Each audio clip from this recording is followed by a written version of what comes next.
Señora, buenas tardes. Esa compañía no me está pagando nada para que le anuncie el agua, pero se la voy a poner ahí. Hay un pensamiento en la Biblia, en el libro de San Mateo, capítulo 17, versículo 1.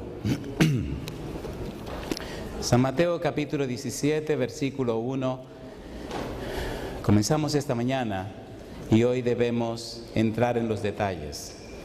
El versículo 1 del capítulo 17 de San Mateo dice: 6 días después, Jesús tomó a Pedro, a Jacobo y a Juan, su hermano, y los llevó aparte a un monte alto. ¿Podemos estar en pie para orar?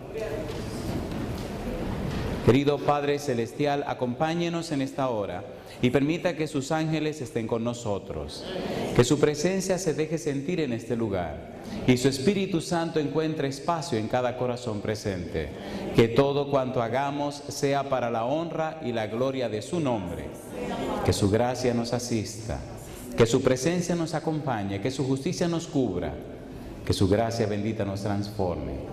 Señor, que su Espíritu nos hable a través de su libro y cada persona presente pueda tener un encuentro, una relación hermosa, estrecha con Cristo Jesús. Es nuestro deseo y oración, Señor, en el nombre de Jesús. Amén. Esta mañana trabajamos con la frase 6 días después. Ya vimos lo que pasó 6 días antes y ahora debemos ver qué pasó el séptimo día entonces. ¿Cuál fue la experiencia que tuvieron los apóstoles? Dice el versículo número 1 que el Señor Jesús tomó a Pedro, a Jacobo y a Juan su hermano y los llevó aparte a un monte alto. Llama la atención lo que Jesús está haciendo. En el libro Deseado de todas las gentes dice que Jesús pasó todo el día trabajando y llegó la tarde. Y entonces se encaminó con ellos hacia afuera, fuera de la aldea. Comenzaron a caminar y comenzó a caer la tarde. Cuando llegaron al monte ya estaba anocheciendo. Dejó a los 9 abajo y entonces empezó a subir la montaña con aquellos 3. Para cuando llegaron a la montaña, a la cima de la montaña, ya era de noche, ya estaba oscuro. Y entonces empezaron a ocurrir cosas interesantes. Versículo 2. Y se transfiguró delante de ellos. ¿Y qué dice ahora? Y resplandeció su rostro como el sol. ¿Y qué dice ahora? Y sus vestidos se hicieron blancos como la luz. ¿Qué estaba pasando? Jesús sabía que los discípulos no estaban preparados para la prueba que le iba a ocurrir, la prueba que vendría.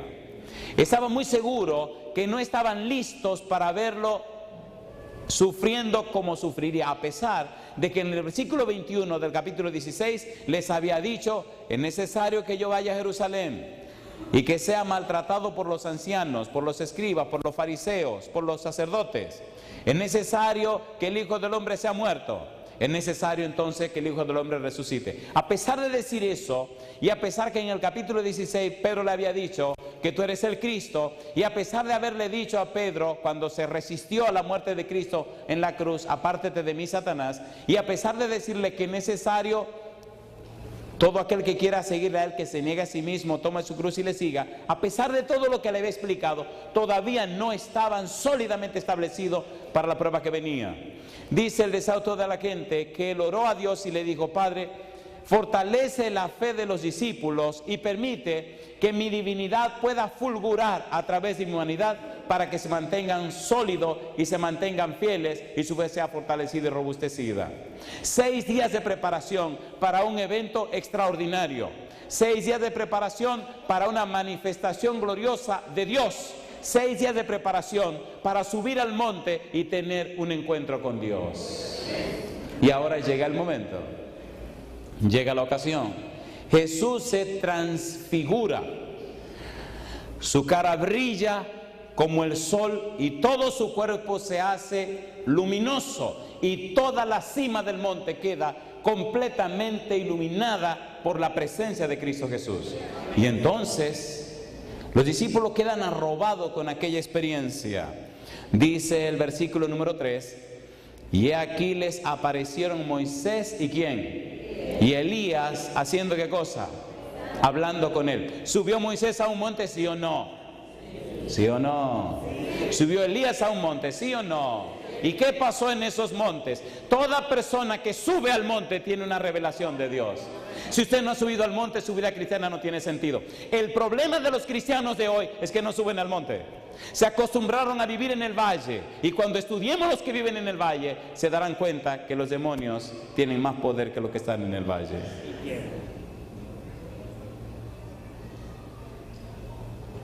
Tenemos que subir al monte. ¿Cuántos días se prepararon para subir al monte? Creo que tenemos suficientes días esta semana para subir al monte. ¿Sí o no? ¿Sí o no? Cuando usted sube al monte, Dios hace cosas curiosas, son bromas curiosas. Déjeme contarle una. Me gustan las bromas de Dios. No tengo otra manera de llamarlas porque no se pueden explicar. Agradezco a la familia Di Francisco porque criaron bien a sus hijos y uno de ellos me pidió que lo fuera a casar. Ya ellos lo saben, así que lo puedo decir en público. Cuando me dijeron la primera vez que fuera a Argentina a casarlo, yo dije, ay mi madre, tan lejos. Le dije, bueno señor, si usted quiere que yo vaya, mire a ver. Entonces me dijeron, mire que queremos casarnos en la fecha tal.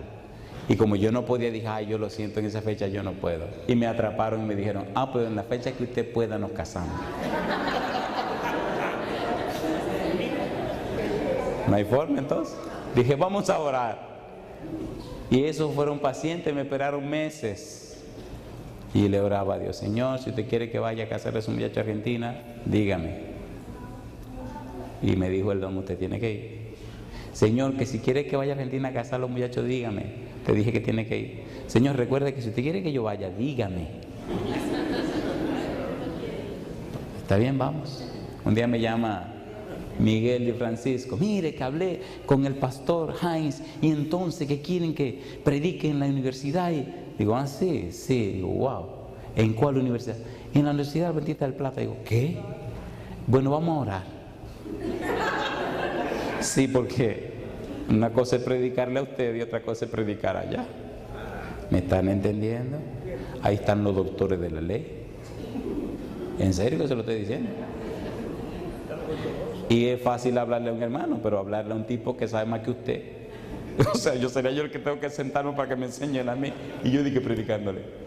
Y el Señor dijo, vamos mi negro. Recuerdo el día que iba para el aeropuerto, que me dice el muchacho que siempre me lleva, me dice, ¿y su computadora? La dejé. ¿Y los libros? Los dejé. ¿Y con qué usted va a predicar? Con mi Biblia. Dice, ¿y usted no dijo que va para la universidad? Le dije, sí. Y entonces, que si voy a pasar la vergüenza, la voy a pasar completa. Yo no voy a hacer el ridículo inventando cosas sabiendo que aquellos saben más que yo. Si Dios le tiene que decir algo a esa gente, que se lo diga a él. Yo no voy a llevar nada. Y me llevé mi Biblia. Papá Dios es tan sabroso que llegamos a la universidad y llegamos contentos y todo, medio asustado. Y entonces me dice el pastor de la universidad, el vicerrector de desarrollo espiritual, así se llama el título que tiene el título. Mire, comenzamos el viernes por la noche y llegamos el viernes. Llegamos al aeropuerto, tomamos un autobús pequeñito que nos llevó 6 horas de camino. Había que llegar, bañarse y a predicar. En el ratito que duramos juntos le dije, pastor, ¿sabe que se me ocurre una idea? Dice, sí, ¿cuál idea? ¿Qué le parece si hacemos culto a las 5 de la mañana? Y él me mira como si yo hubiera dicho una cosa horrenda. Dice, ¿qué? Y lo miro y digo, wow, ¿qué fue lo que yo dije? Porque una cosa, ¿me entiende? Digo, a las 5 de la mañana culto. Y me mira y se ríe. Y así tan afable me dice, ay pastor, este otro mundo. Digo, sí, dice, sí. De eso ni, mire, bueno, ¿usted quiere que hagamos culto a las 5 de la mañana? Digo, sí. Y se sonríe otra vez y me dice, bueno, vamos a ver. Fue muy misericordioso conmigo. Después me dijo, mire pastor, la mentalidad de aquí es muy diferente a las mentalidades. Esta es una mentalidad europea. Digo, y entonces dice, yo no creo que acepten eso, pero vamos a lanzarle el desafío. ¿Ok? En la noche llegamos y antes del culto nos reunimos ese viernes por la noche, un ratito antes de la presentación de la noche. Y cuando estamos reunidos en la oficina me mira y me dice, ¿usted sigue con la idea de los cultos por la mañana? Le digo que sí. Dice, ¿usted se lo quiere decir a los otros capellanes? Digo, ajá. Y me dice, ¿y quién se lo va a anunciar a la iglesia? Digo, yo se lo anuncio también. Como yo no sé lo que está pasando, pues yo me lanzo el pecho al agua. Si se me abrió el pecho, se abrió, pero la gloria sea de Dios. Y cuando se lo dije a los capellanes, se sonrieron y se miraron como quien dice, bueno, llegamos a la noche. Digo, yo se lo anuncio a la iglesia. El concepto que a mí me habían vendido de los argentinos es que eran muy orgullosos. Y me habían dicho muchas cosas raras de los argentinos. Pero yo doy gloria a Dios que ahora tengo un concepto completamente diferente. Alguien me había contado un chiste, hay 1000 chistes de los argentinos. Y yo no lo voy a decir. Ustedes son chismosos, están esperando el chisme. Se equivocaron, yo no se lo voy a decir. Se quedaron todos ahí esperando el chismecito. No. Para mí fue una experiencia maravillosa. Esa noche cuando el Señor llegó y empezó a hablar a los corazones argentinos, corazones colombianos, corazones brasileiros, corazones de otras naciones también, empezaron a llorar. Y cuando hubo el momento de hacer el llamado, hubo que clasificar el llamado, solo para los que tenían 30 años o menos. Y cuando empezaron a pasar al frente, habían casi 1000 personas al frente, llorando, jovencitos, menores de 30 años. Y cuando pasaron al frente, papá Dios, que no pierde tiempo, me dice, ahora es, digo que ahora qué cosa, el desafío de mañana. Ah, verdad, se me había olvidado. Digo, vamos a ver si es verdad que ustedes están decididos a cambiar su vida delante del Señor. Y se agarran, ¿saben que los jóvenes se abrazan uno con otro y empiezan a llorar? Digo, vamos a hacer un culto mañana por la mañana, y mañana es domingo, y el culto es a las 5 de la mañana. Y de una vez agarré, ¿cuántos van a venir? Levantaron la mano todos. Dije, a mí no me vengan con el cuento de decir hoy que sí, mañana no aparecerse. Ustedes van a venir. Pues mañana tenemos culto a las 5 de la mañana. Llegaron a las 5 de la mañana. Hacía un frío terrible porque ellos están en el sur. Cuando aquí es verano, allá es invierno. Compadre, llegamos tempranito con un frío espantoso. Me acuerdo que cuando iba por el camino, dije, wow, ¿para qué me puse a inventar un culto por la mañana? Madre. Y entonces iba justificándome, pero yo no fui el que me inventé esto, fue usted, Señor, que quiso culto por la mañana. Pero un frío así, un frío. Llegamos a la iglesia y estaba frío todo. Digo, coge ahí. Digo, bueno, si nadie viene, pues ya no hay más culto en la semana. Se fracasó hoy, se acabó. Las 5 menos 5, compadre. Estaba el pastor, el equipo que me acompaña y todo el mundo esperando a ver qué va a pasar. Y cuando eran las 5 en punto, entró un tropelío de gente por esa puerta. Y las 1000 y tantas sillas se llenaron de jovencitos. ¿Tenemos un Dios todopoderoso? ¿Está trabajando el Espíritu de Dios? Le tengo buenas noticias. Usted o sube al monte o se queda en el valle. Pero solo los que suben al monte verán la gloria de Dios. ¿Qué significa subir al monte? Durante toda la semana, todos esos muchachos vinieron a subir al monte a las 5 de la mañana. Y en las noches, 2.500, 3.000 y tantos muchachos estaban allí con sus Biblias. Dejaban de ir a sus clases para venir a la reunión. Dejaban de ir a las reuniones por estar en la reunión con su Biblia en la mano, leyendo la palabra de Dios. ¿Está trabajando el Señor? ¿Cuántos creen que es tiempo de subir al monte? ¿Qué pasa con los que suben al monte? Me gusta esta parte. Versículo 4. Entonces Pedro dijo a Jesús, Señor, vamos a quedarnos aquí.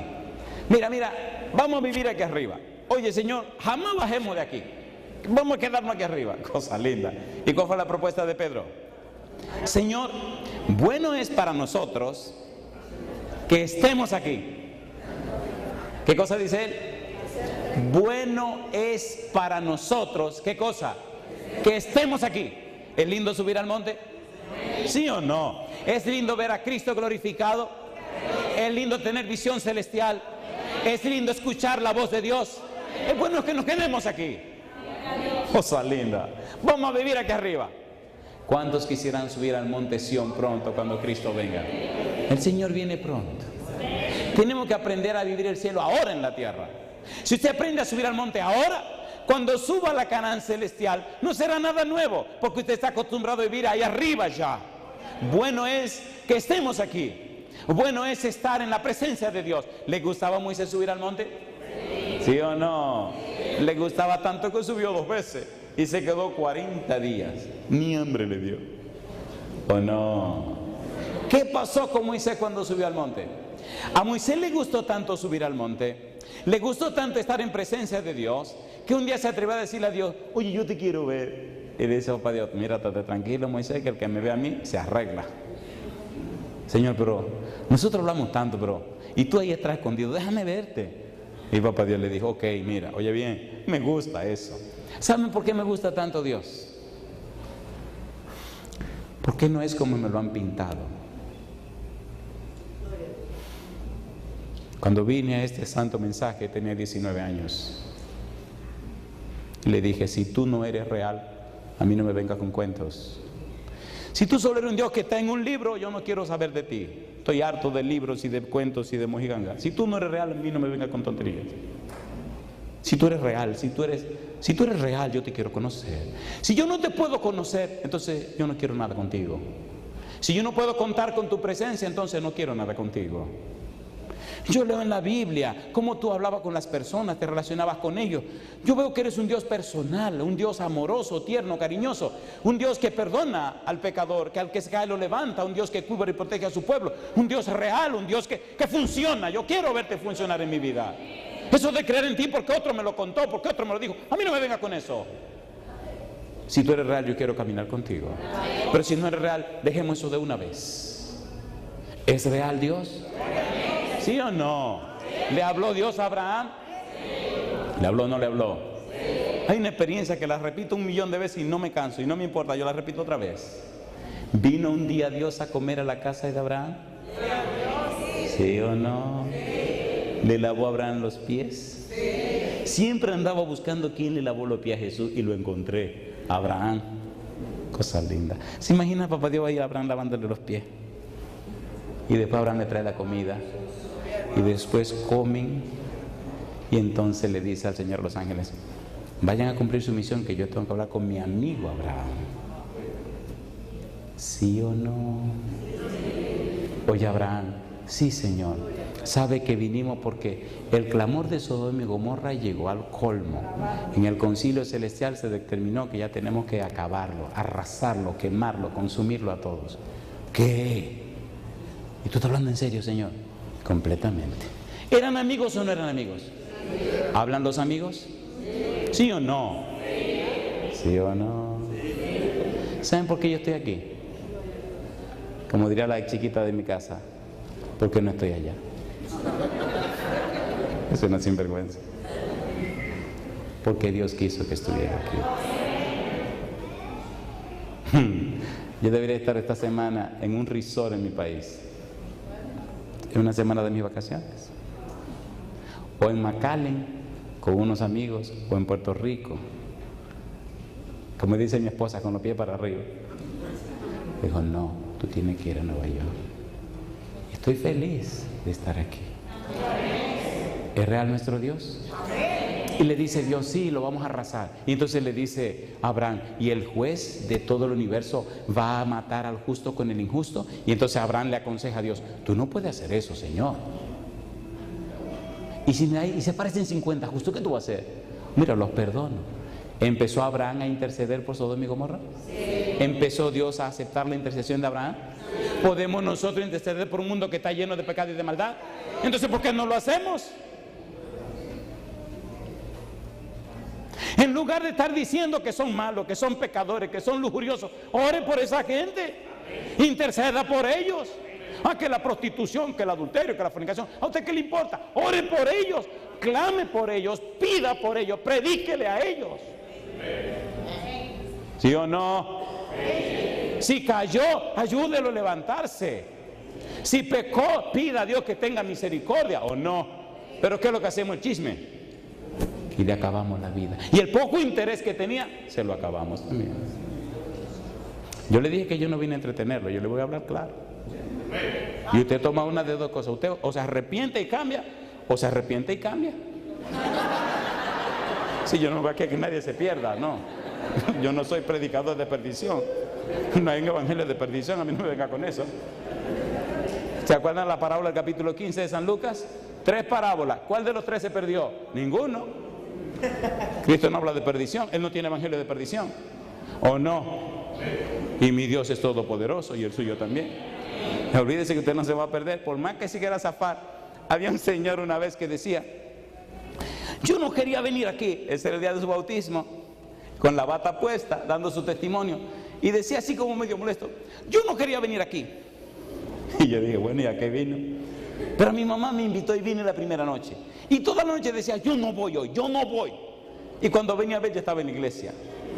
Y cuando él hablaba de bautizar, decía, yo jamás me voy a bautizar, yo no me voy a bautizar. Y un día me vi al frente de que llorando. Y Miriam me quiere que me van a bautizar. Y llorando decía, yo no sé si me voy a bautizar. Digo, que no te va a bautizar, deja que te llegue el nombre, te voy a meter allá adentro, muchacho. Y lo bautizamos. Ahora es anciano de iglesia. Y me dice, pastor, era bravo el diablo que no me quería dejar bautizar. Digo, más bravo es Jesús que lo venció. Subió Moisés al monte. ¿Qué pasó con el rostro de Moisés por subir al monte? ¿Le dijo o no le dijo Dios a Moisés? Está bien, mira, me gusta esa conversación entre esos dos. Óyeme bien, Moisés, ponte atrás de esa piedra. Pero mira, estate tranquilo.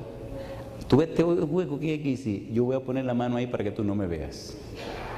Cuando yo pase, Moisés, voy a dejar que me veas la espalda. Porque si me ve, te muere. Está bien, cosa rica, está bien, Señor, como tú quieras, pero déjame ver. Cuando el Señor pasó, que retiró su mano, ¿lo vio o no lo vio? Entonces yo le hago una pregunta. ¿Es un Dios sabroso, lindo que tenemos, sí o no? ¿Sí o no? ¿No era la curiosidad de Moisés verlo? ¿Se dejó ver? ¿Se dejó ver o no se dejó ver? ¿Cómo es el Dios que usted cree? Escúcheme bien lo que le voy a decir ahora. Hay dos cosas claras en la vida de un ser humano. ¿Qué concepto tiene usted acerca del pecado? ¿Y cómo es el Dios que usted cree? Esas dos cosas definen su vida, definen su estilo de vida, definen su cultura de pensamiento, definen su idiosincrasia, definen su razón de ser y definen su salvación. ¿Cómo es el Dios que usted cree? Y usted me dirá, pastor, ¿y cómo puedo saber? Mírese usted mismo. ¿Qué concepto tiene de lo que es el pecado? ¿Y qué concepto tiene de Dios?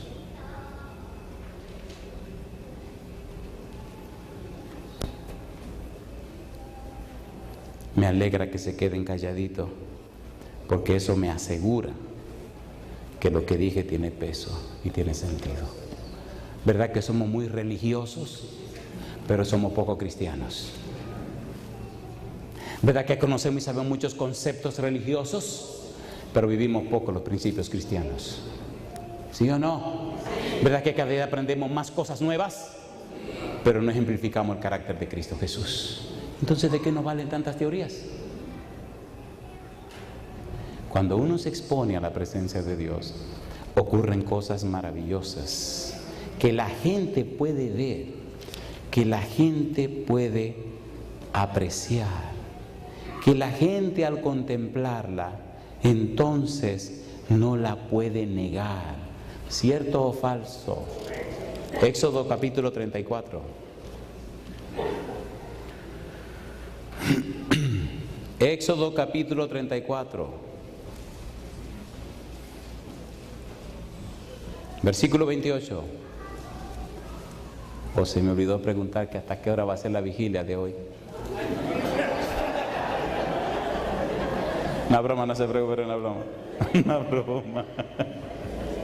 Era una broma. No se me vayan a asustar. Éxodo capítulo 34, versículo número 28. Y él estuvo allí con Jehová, ¿cuántos días? 40 días y 40 noches. ¿Y qué dice más? No comió pan. ¿Y qué más? Ni bebió agua. Y escribió en tablas las palabras del pacto, los 10 mandamientos. Y dice ahora, y aconteció que descendiendo Moisés del monte Sinaí con las 2 tablas del testimonio en su mano, al descender del monte no sabía Moisés, ¿qué cosa? Que la piel de su rostro resplandecía después que hubo hablado con Dios. Cuando usted ha hablado con Dios, cuando usted ha estado en la presencia de Dios, cuando usted ha estado en comunión con Dios, la gente se da cuenta, no tiene que hablar, su vida lo dice, ¿sí o no? Mira lo que dice.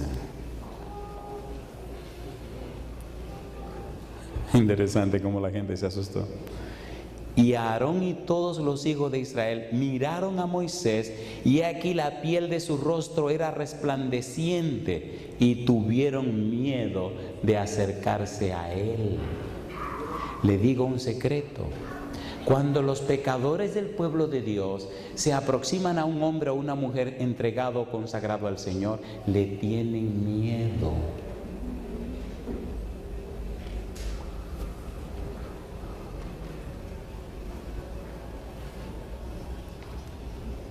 Dice la palabra de Dios. Entonces Moisés los llamó, y Aarón y todos los príncipes de la congregación volvieron a él, y Moisés les habló. Después se acercaron todos los hijos de Israel, a los cuales mandó todo lo que Jehová le había dicho en el monte Sinaí. ¿Y qué dice ahora? Y cuando acabó Moisés de hablar con ellos, puso un velo sobre su rostro. Cuando venía Moisés delante de Jehová para hablar con él, se quitaba el velo hasta que salía, y saliendo decía a los hijos de Israel lo que le era mandado. Y al mirar los hijos de Israel el rostro de Moisés, veían que la piel de su rostro era resplandeciente, y volvía Moisés a poner el velo sobre su rostro hasta que entraba a hablar con Dios. Se ve en la cara, en el rostro, en la vida de las personas si han estado en presencia de Dios, ¿sí o no? ¿Le gustaría subir al monte a usted?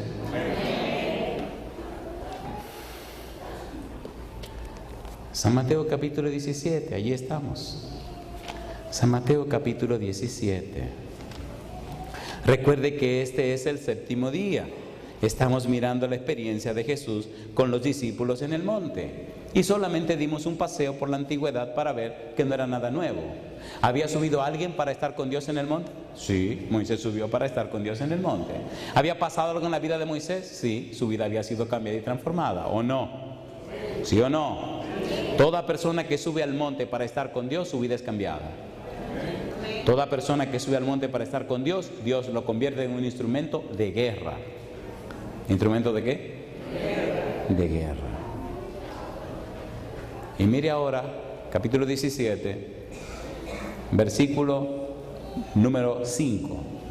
Y esta es la parte que más me apasiona.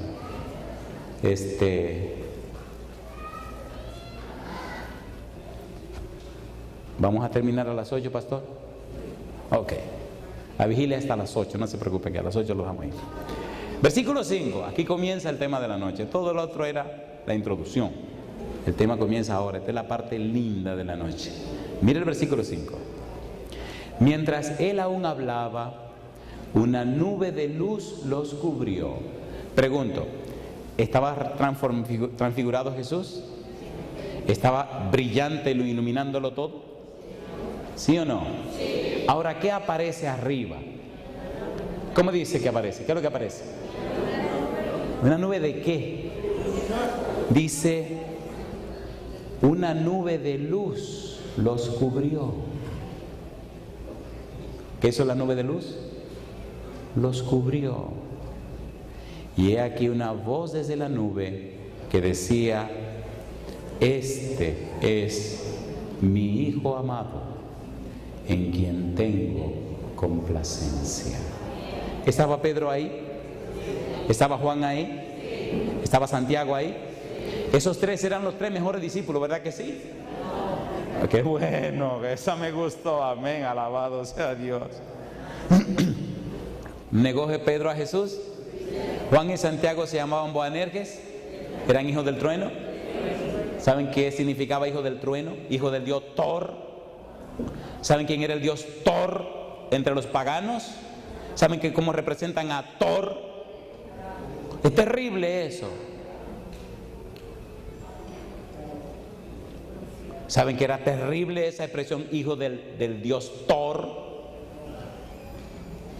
Qué bueno que se quedan calladitos, no le voy a decir. El dios de la destrucción, el Dios que todo lo aplasta.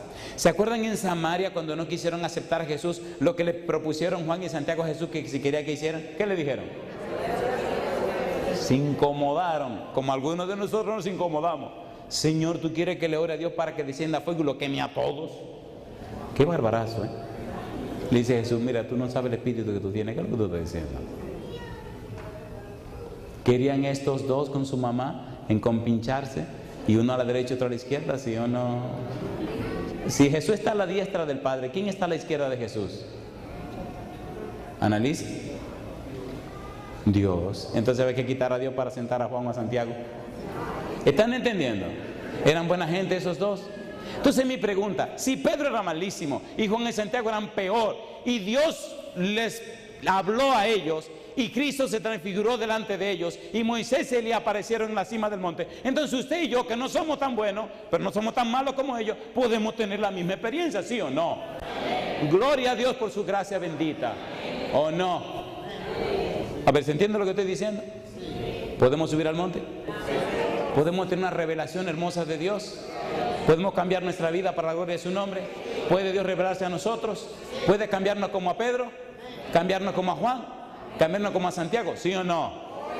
¿Le gustaría a usted tener esa experiencia? ¿A cuánto le gustaría esa experiencia? Miren, yo estoy hablando en serio, ¿eh?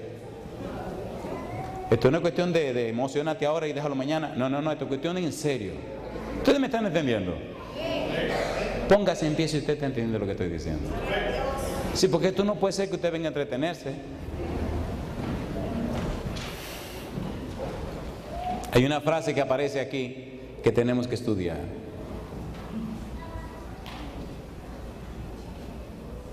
Dice la frase: este es mi Hijo amado, en quien tengo complacencia. A Él oye.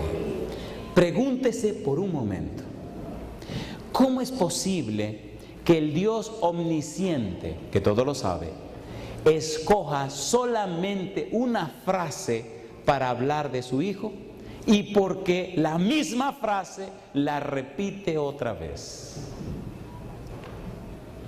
San Mateo capítulo 3, versículo 17. Mateo 3, 17. ¿Se acuerdan cuando bautizaron a Jesús? ¿Se acuerdan esa voz que habló? Versículo 17, esa voz que habló. Dice el verso 17: y hubo una voz de los cielos que decía, ¿qué dijo? ¿La misma frase?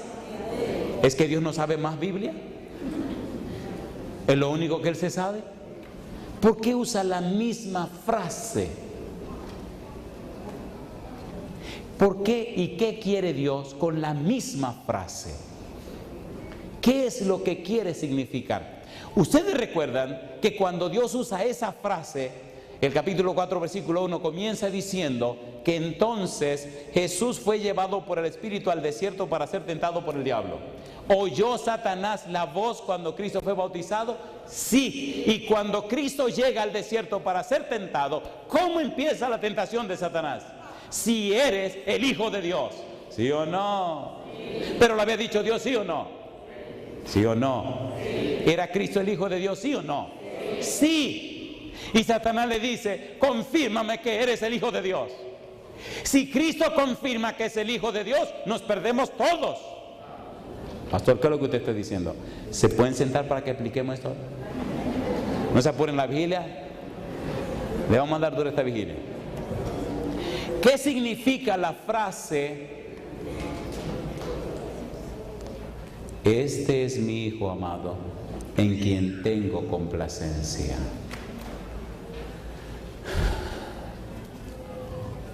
Salmos capítulo 2, versículo 7. Salmos 2, 7. Me gusta porque Mateo presenta todo en perspectiva.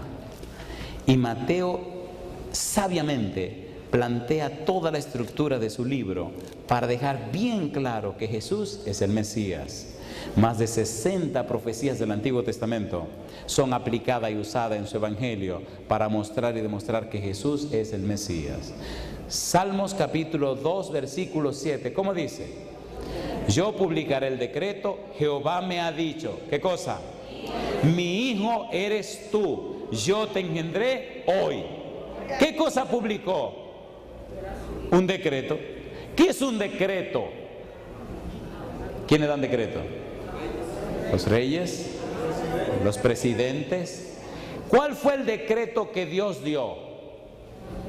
Que el Mesías sería decretado, sería llamado su hijo. Ahora, ¿quién es este Mesías? Oigan, ¿podemos tomarnos un ratito para entender esto? Esto es clave para subir al monte. Si usted no entiende esto, sube al monte y se queda allí perdido sin saber lo que está pasando. Tiene que entender lo que Dios le va a decir arriba en el monte. Mire qué cosa linda. Salmos capítulo 2, versículo 1. ¿Por qué se amotinan las gentes y los pueblos piensan cosas vanas? Se levantarán reyes de la tierra y príncipes consultarán unidos. ¿Contra quién dice? Contra Jehová. ¿Y contra quién más? Y contra su Mesías y contra su Cristo, contra su ungido. Dice que ellos dirán: rompamos sus ligaduras y echemos de nosotros sus cuerdas. Es decir, los grandes de la tierra dirán: no queremos nada que ver con Jehová y no queremos tener en cuenta para nada al Mesías. No nos importan. ¿Y no es lo que dicen los grandes de la tierra también hoy? ¿Sí o no? Y dice ahora el salmista: el que mora en los cielos se reirá, el Señor se burlará de ellos, luego hablará a ellos en su furor y los turbará con su ira. Pero yo he puesto mi rey sobre Sión, mi santo monte. Y ahora dice Jehová: yo publicaré el decreto. Jehová me ha dicho: mi hijo eres tú, yo te engendré hoy. Y dice: pídeme y te daré por herencia las naciones, y como posesión tuya los confines de la tierra. Los quebrantarás con vara de hierro, como vasija de alfarero los desmenuzarás. ¿A quiénes? A los reyes de la tierra. Ahora pues, oh reyes, sed prudentes, admitid amonestación, jueces de la tierra, servid a Jehová con temor y alegraos con temblor. Honrad al Hijo para que no se enoje y perezcáis en el camino, pues se inflama de pronto su ira. Bienaventurados todos los que en él confían. ¿Sabía Satanás ese salmo? ¿Sabía Satanás que Cristo era el Mesías todopoderoso? ¿Sabía Satanás que Cristo era Dios que se hizo hombre? ¿Sí o no? ¿Sabía Satanás que Cristo era el admirable consejero, Dios fuerte, Padre eterno, príncipe de paz, de Isaías 6:9? Sí, Señor, de Isaías 9:6. ¿Sabía que era ese Emmanuel, Isaías 7:14, que había venido para hacerse un hombre? Sí. ¿Sabía Satanás quién era Jesús? Sí sabía. Entonces Satanás dice: bueno, la primera frase de lo que Jehová dice me conviene que Cristo demuestre para que la gente se pierda. Escuche por favor: este es mi Hijo amado. Significa, este es Dios con nosotros. Significa, este es el admirable consejero, Dios fuerte, Padre eterno, príncipe de paz. Significa, este es Dios que se está haciendo un hombre. Este es el creador de todo el universo. Este es el verbo que se hace carne. Este es la razón de ser de todo lo que existe. Este es el que sustenta y sostiene el universo. Este es el soberano de todo. Satanás sabe eso. Y Satanás dice, si yo logro que él demuestre que es eso, entonces no es lo otro y por tanto la gente se pierde. Y lo lindo viene ahora, que Cristo, sabiendo quién era, decidió mostrar lo que había venido a hacer. La segunda parte del versículo. A ver, por favor, ¿verdad que se entiende lo primero? ¿Sí o no? ¿Podemos pasar a la segunda parte de la frase? Si usted tiene un soberano como Jesús, un Dios todopoderoso, creador del universo, el que sustenta y sostiene todo, ¿por qué tanto temor? ¿Saben por qué? Porque usted no subió al monte. Estábamos en una reunión en una de nuestras iglesias, se llama Silent Spring. Y en esa reunión empezó a sonar la sirena. El lugar donde vivo es un lugar muy lindo, porque eventualmente vienen algunos tornados. ¿Han visto los tornados qué lindos son? Eso es lindo, suena feo. Y la gente se aterroriza. Y estamos en una reunión y empieza a sonar la sirena. Y veo que se me espanta todo el mundo. Pastor, un tornado. Digo, ojalá nada más sea uno solo. Sí, porque a veces son dos. Y andan en equipo, como quien dice, aquí te rapo, aquí te alcanzo. Y andan corriendo uno adelante y el otro atrás. Y entonces uno llama a su casa y le dice a la esposa, son 2 tornados que vienen. Y ya vienen por Oklahoma y van a pasar por aquí. Y sí me asustaron los ancianos. Espérense. Vamos adentro a la capilla y vamos a orar. Entramos y nos arrodillamos. Le dije, mira, Señor, yo estaba en una conferencia, en un grupo pequeño que tenemos, que ya gracias a Dios lo vamos a convertir en una compañía y pronto lo vamos a hacer en una iglesia. Le dije, Señor, estamos en medio de una conferencia. Yo no quiero quitar mi conferencia. Porque un tornado y el diablo viene a dañarnos la cosa. Señor, perdóname, pero no tenemos tiempo de tornado ahora. Ahí no decimos que tenemos un Dios todopoderoso. ¿Sí o no? Así que mira, Señor, perdóname, pero que se vaya para otro lado. Terminamos de orar, llamo a mi casa y me dice esposa, gordo, 2 tornados. Digo, no te preocupes, que ellos no tienen nada que venir a buscar por aquí no tenemos tiempo. Y le dije, miren, váyanse para su casa que lo veo ustedes nerviosos, por esta noche tenemos la conferencia. Y me dice uno, pastor, el tornado. Digo, ¿y no oramos ya por el tornado ese? Dice, perdóneme, me voy a mi casa, me baño y me arreglo para irme a mi iglesia.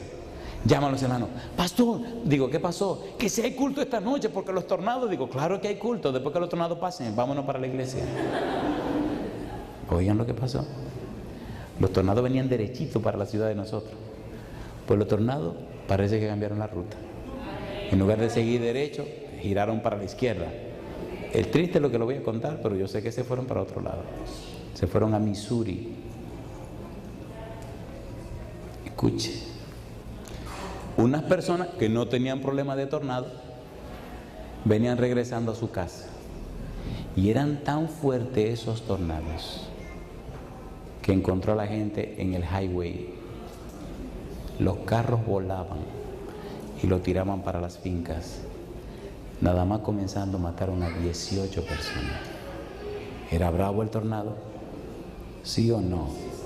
Y no decimos que tenemos un Dios todopoderoso. ¿Lo tenemos o no lo tenemos? ¿Verdad que tenemos que subir al monte? ¿Sí o no? Le tengo buenas noticias. Se bautizó un grupo lindo de personas, ya rentamos un local y ya a un pastor le asignamos a ese nuevo grupo y ya pronto lo vamos a convertir en una iglesia. Una jovencita que era solo una visitante, cuando oyó la experiencia y todo, vino esa noche llorando, decía que ella estaba temblando porque estaba solita con su niñita de meses en un apartamento sin saber para dónde correr, y llorando y gritando le decía, Dios mío, si tú eres poderoso, ayúdanos en este momento. Dice que estaba bien nervioso. Ahora cuando regresé de un viaje que estaba haciendo, me dicen, pastora, que no me dice quién lo está esperando para que la bautice. Digo, no sé. Vicky. Digo, no me diga. Vicky dice, desde que el pastor venga que me bautice. Porque yo veo que tenemos un Dios que es real. ¿Es real el Dios suyo? Entonces tiene que subir al monte. Si usted sube al monte, usted verá la gloria de Dios. Ok, ya terminamos la primera parte. ¿Verdad que se entendió la primera parte? ¿Saben lo que significa entonces este es mi hijo amado? ¿Sí o no? ¿Sí o no? ¿Qué significa? Que es el Mesías, que es Emmanuel, que es Dios con nosotros, que es el Todopoderoso, que es el soberano, el Verbo, creador de todas las cosas. ¿Verdad que se entendió eso? Satanás quiere que Cristo actúe de esa manera, porque si Cristo manifiesta o usa su poder en su beneficio, entonces ya no nos puede salvar a nosotros. ¿Entienden la estrategia del diablo? Si eres hijos de Dios, si eres hijos de Dios, si eres hijos de Dios, y Cristo, que no es ningún tonto, le dice, escrito está, qué cosa linda. Satanás empujándolo y el escrito está, y lo empuja. ¿Se acuerdan cuando Cristo estaba clavado en la cruz? ¿Qué era lo que le decían? Si eres hijo de Dios, baja de la cruz. ¿Se lo decían o no se lo decían? Y Cristo insistía, que me maten mejor. No, a mí yo vine para que me mataran. Qué cosa linda. Por eso cuando Pedro le dice, no, que eso nunca te acontezca, Jesús le dice, apártate de mí, Satanás, que me eres estorbo. Satanás no podía tolerar que Cristo muriera como el siervo sufriente, porque si Cristo subía a la cruz para morir como el siervo sufriente, todo el reino de Satanás se vendría abajo. Entonces Cristo se levantaría como el soberano de todo el universo. ¿Entienden la estrategia que está pasando? Vamos a la segunda parte. ¿Sí o no? ¿Cómo dice la frase? Este es mi Hijo amado, en el cual tengo complacencia, contentamiento. Mire qué lindo, Isaías 42. Mire qué cosa rica. Vamos rapidito, que aquí no se cree que el tiempo dura, pero el tiempo se va. Isaías 42, 1 al 4. Recuerde que estamos arriba en el monte con Jesús. Estamos estudiando la frase de Dios. Isaías 42, 1 dice, he aquí mi siervo. ¿Quién dice? Mi siervo. Yo le sostendré, mi escogido. ¿Qué dice ahora? En quien mi alma tiene contentamiento. ¿Quién está hablando? Dios. ¿Acerca de quién está hablando? De Jesús. Alabado sea el nombre de Dios. ¿Y qué dice que hará ese siervo? He puesto sobre él mi espíritu, él traerá justicia a las naciones, no gritará, ni alzará su voz, ni la hará oír en las calles, no quebrará la caña cascada, ni apagará el pabilo que humeare, por medio de la verdad traerá justicia, no se cansará, ni desmayará, hasta que establezca en la tierra justicia, y las costas esperarán su ley. Cristo vino para vivir como el siervo sufriente. Cristo vino para morir clavado en la cruz. Por eso decíamos esta mañana, es necesario que el Hijo del Hombre sea maltratado por los ancianos, por los sacerdotes, por los escribas y los fariseos, que sea muerto y que resucite. ¿Quiénes lo maltrataron? Los de su pueblo. ¿Quiénes lo crucificaron? Los de su pueblo. Cristo murió en una cruz romana, pero clavado por voluntad de los judíos. Algún día vamos a estudiar lo que significa morir en la cruz. Significa morir como un maldito de Dios. ¿Qué significa? ¿Qué significa? A ver, ¿qué es lo que significa? ¿Morir como qué? ¿Saben lo que significa morir como un maldito de Dios? Solamente a los enemigos de Dios se le clavaba en la cruz. Josué, rapidito. Todo el que moría levantado en un madero era un maldito de Dios. Josué capítulo 8, versículo 29. Josué 8:29 dice, y al rey de Jai lo colgó de un madero hasta caer la noche. Y cuando el sol se puso, mandó Josué que quitasen del madero su cuerpo y lo echasen a la puerta de la ciudad, y levantaron sobre él un gran montón de piedras que permanece hasta hoy.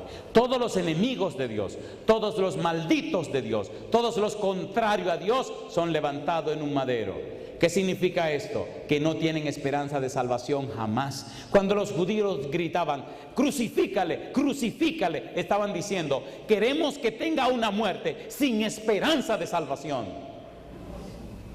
Queremos que su muerte sea eterna y para siempre. Queremos que muera como un maldito de Dios. ¿Cómo moriría el siervo sufriente? Moriría como un maldito de Dios.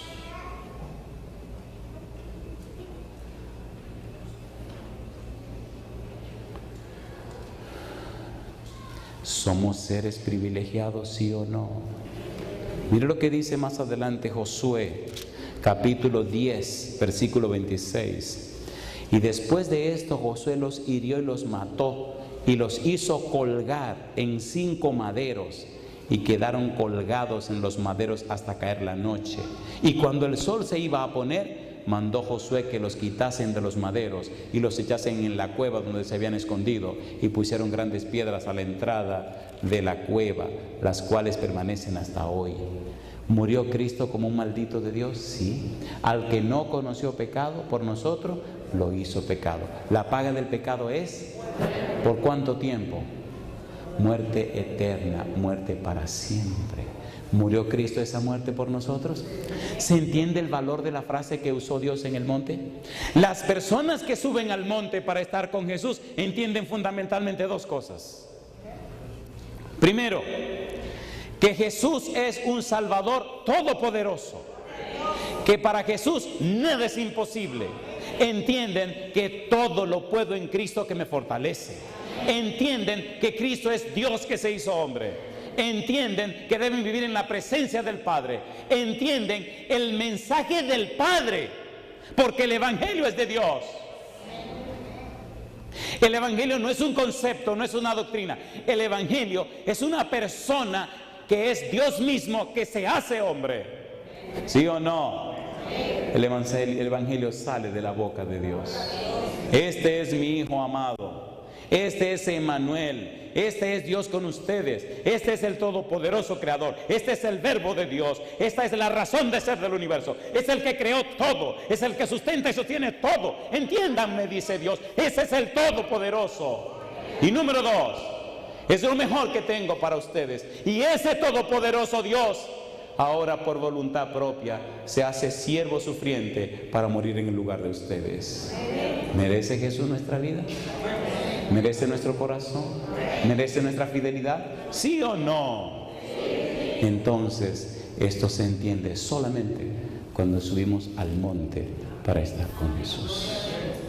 ¿Le gustaría subir al monte? ¿Le gustaría quedarse en el monte? ¿Recuerdan lo que dijo Pedro? Bueno, es que nos quedemos aquí.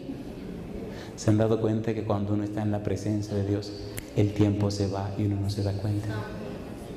¿Sí o no? Mi pregunta final: ¿le gustaría esta noche prepararse para subir al monte? ¿Cuánto le gustaría?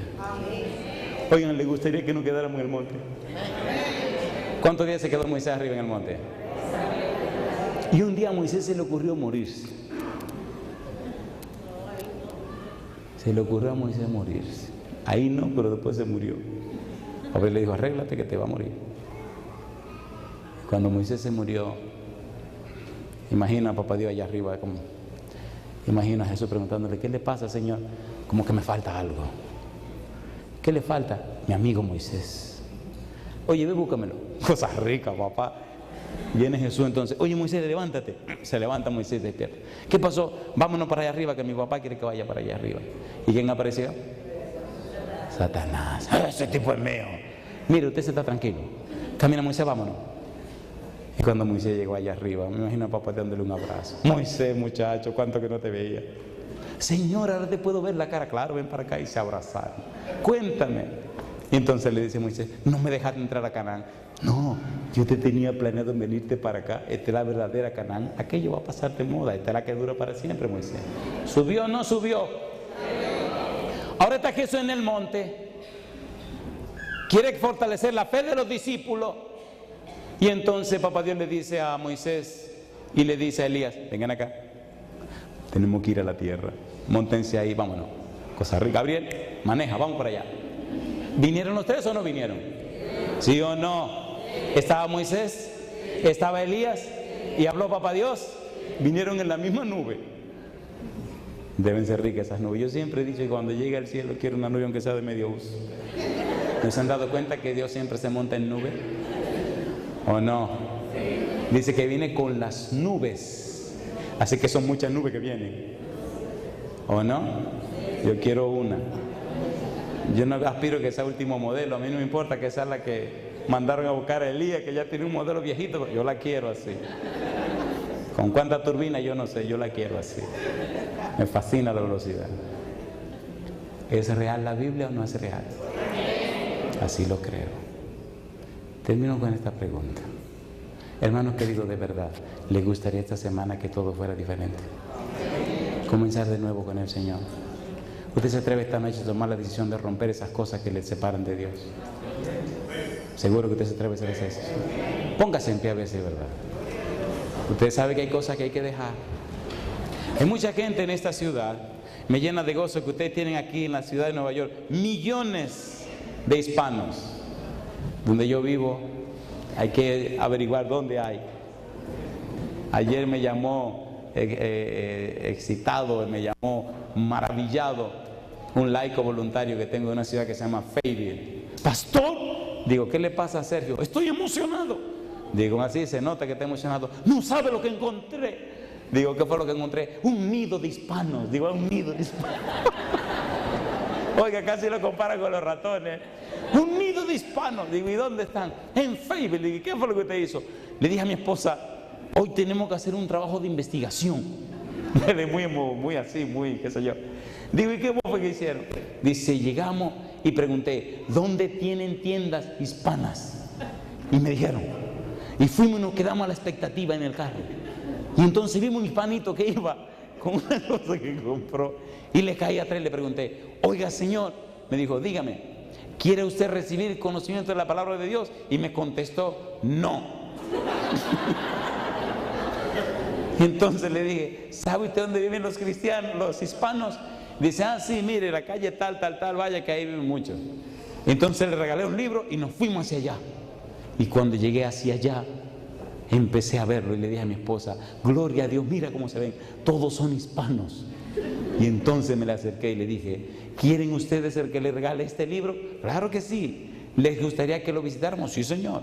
¿Quieren que les explique la palabra de Dios? Claro que sí. Pastor, ya encontré el grupo de gente con la que voy a trabajar. Ahí es que vamos a hacer el grupo. Tenemos que rentar una... Digo, espérese un momento, espérese. ¿Cómo vamos a rentar nada si no tiene a nadie? Primero consiga a la gente y después hablamos de la renta. ¿Ustedes tienen un nido de hispanos aquí? ¿Un nido? ¡Uf! Entonces explíquenme una cosa. Si tienen tanta gente, ¿qué es lo que ustedes están haciendo? ¿Quieren que les diga un secreto? No hagan nada. Suban al monte y Dios hará maravillas. ¿Entendieron? ¿Entendieron? ¿Quieren subir al monte? Entonces verán maravillas. Si usted quiere subir al monte, levante la mano conmigo. Querido Padre Celestial, levantamos nuestra mano derecha para que nos prepare y así su Espíritu nos suba al monte. Queremos estar en su presencia, Señor. Queremos que nos habilite y capacite para subir al monte y que entonces nuestra vida, nuestra mente, nuestro corazón, nuestro ser, todo nuestro ser esté a su servicio, a su disposición. Queremos ser instrumentos del cielo para la salvación de muchos. Que nuestra vida, Señor, sea luz en medio de las tinieblas. Perdone nuestras faltas y pecados, Señor. Rompa las cadenas que el enemigo ha puesto sobre nosotros. Libérenos y libértenos, Dios. Transforme nuestra vida y nuestro carácter a su semejanza y haga en nosotros conforme a su voluntad. Lo pedimos y agradecemos.